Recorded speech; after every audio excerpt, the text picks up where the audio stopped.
Hello friends, my name is Mohammad Imran. I am a second year MBBS student. So in this video, we are going to discuss about the micturition reflex. This is a very important topic. It is usually asked as a short note in physiology exams. So let's start with this video. First of all, what is micturition? Micturition is a process in which urinary bladder empties when it becomes filled with urine. Before moving on, we should know the anatomy of the urinary bladder. The smooth muscle of bladder is called detrusor muscle. It is covered all over the bladder, and the contraction of detrusor muscle is the major step in emptying of the bladder. The next structure that you should know is the internal sphincter. As you can see in this image, this is the internal sphincter. And third structure we should know before studying the micturition reflex is urogenital diaphragm, including the external sphincter. This is the urogenital sphincter, including the external sphincter. What is the use of this external sphincter? It is a voluntary skeletal muscle, so it can be controlled by us. Now let's study the innervation of the bladder. This image would be very helpful in understanding the innervation of the bladder. The first one we are going to study is the parasympathetic nerve supply. Parasympathetic nerve supply, we have the pelvic nerves. It arises from S2, S3 and S4. In this image we can see the pelvic nerves arises from S2, S3 and S4. The function of parasympathetic nerve supply is contraction of detrusor muscle and relaxation of internal sphincter. The two functions of parasympathetic nerve supply is contraction of detrusor muscle. Second one is the relaxation of internal sphincter. The second nerve supply is the sympathetic nerve supply. It arises from L1, L2 and L3. It has the least or no role in the micturition reflex. And one more function is it is useful in the sensation of pain in the urinary bladder. The third one is the somatic nerve supply. In somatic nerve supply we have the pudendal nerve. It arises from S2, S3 and S4. The function of pudendal nerve is voluntary control of micturition. We can voluntarily control the micturition, that is urge to pass urine. In this image we can see the pudendal nerves arising from S2, S3 and S4, and sympathetic nerve supply arises from L1, L2 and L3. These dotted lines, as you can see in this image, these dotted lines show that there is some sensory nerve supply also, and the dark lines represents the motor nerve supply. The three nerve supply are the parasympathetic nerve supply, second one is the sympathetic nerve supply, and the third one is the somatic nerve supply, that is pudendal nerve arising from S2, S3 and S4. Now let's study the higher centers for micturition. As we have studied the spinal centers located in the sacral and lumbar segments. The sacral one is S2, S3 and S4, and the lumbar segments arise from L1 and L2. The higher centers may be facilitatory or inhibitory. The facilitatory term here means it favors the micturition. The facilitatory higher center is present in the pons and it allows the spinal centers for micturition. It favors for micturition, and the inhibitory higher center is present in the midbrain and cerebral cortex. It suppresses the spinal center for micturition, so there would be no micturition. It does not allow the micturition to happen.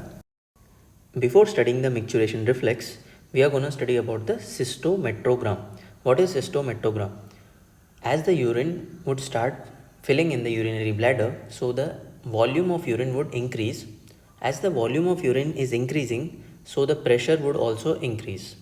And this graphical representation between intravesical pressure and intravesical volume is called cystometrogram. In y-axis we can see intravesical pressure, and in x-axis we can see intravesical volume. And we can see three terms, that is 1A, 1B and 2. Here the 1A represents the urine has started to fill in the urinary bladder. The filling starts and there is a small rise in pressure. As we can see, there is a slight elevation, and this elevation represents a small rise in pressure. In 1B we can see a flat line. That is, as we can see, there is a flat line because the pressure is constant here.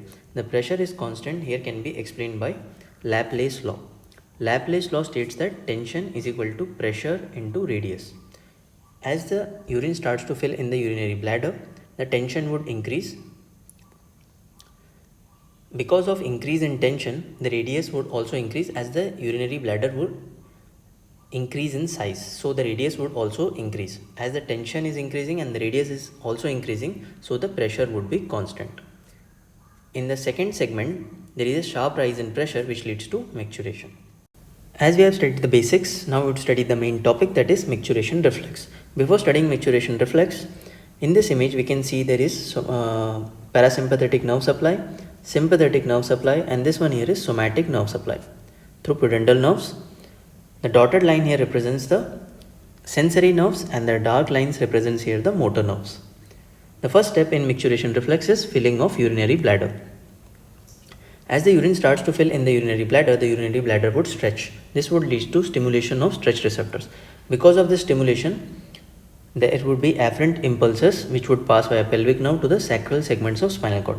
These 2 points here represent that the sensory nerves present in the urinary bladder would send an impulse to the spinal cord, that is S2, S3, S4, sacral segments of spinal cord. Now again, the spinal cord would send efferent impulse via pelvic nerve to the urinary bladder. The motor nerves of parasympathetic nerve supply would send a efferent impulse to the urinary bladder. Because of this efferent impulse, there would be contraction of detrusor muscle and relaxation of internal sphincter muscle. Because of contraction of detrusor muscle, the urine would be pushed downward, and relaxation of internal sphincter, now the urine would enter into the urethra, and this would again lead to stimulation of stretch receptors. Now again, afferent impulse via pelvic nerve would pass to the spinal cord, that is S2, S3 and S4. Because of this afferent impulse, there would be inhibition of pudendal nerve. Pudendal nerve is somatic nerve, and the function of pudendal nerve is it contracts the external sphincter muscle. Because of the afferent impulse, there would be inhibition of pudendal nerve. This would lead to relaxation of external sphincter muscle. And the last step is the voiding of urine. Because of external sphincter muscle relaxation, there would be voiding of urine. This is micturition reflex. You can directly draw this flow chart and the definition in the university exams. Now coming to the last topic, that is applied physiology, clinical correlation related to the micturition reflex. The first one is the atonic bladder. Atonic bladder means there is no tone in the bladder, which means that the bladder is flaccid. This happens because of destruction of sensory nerve fibers. Because of destruction of sensory nerve fibers, the urine would start filling in the urinary bladder. It would completely fill the urinary bladder, but there is no micturition. And because of this, there would be overflow incontinence. The second one is automatic bladder. The automatic bladder happens because of hyperactive bladder. And the second one is the uninhibited neurogenic bladder. This is because of lesion in midbrain. Because in midbrain, we have the inhibitory higher center for micturition. The fourth one is the nocturnal micturition and bedwetting. This is usually seen in children below 3 years because of incomplete development of nerve fibers innervation into the urinary bladder. Thank you for watching. Hope you like this video. Make sure you hit the like and subscribe button for more videos related to medical field.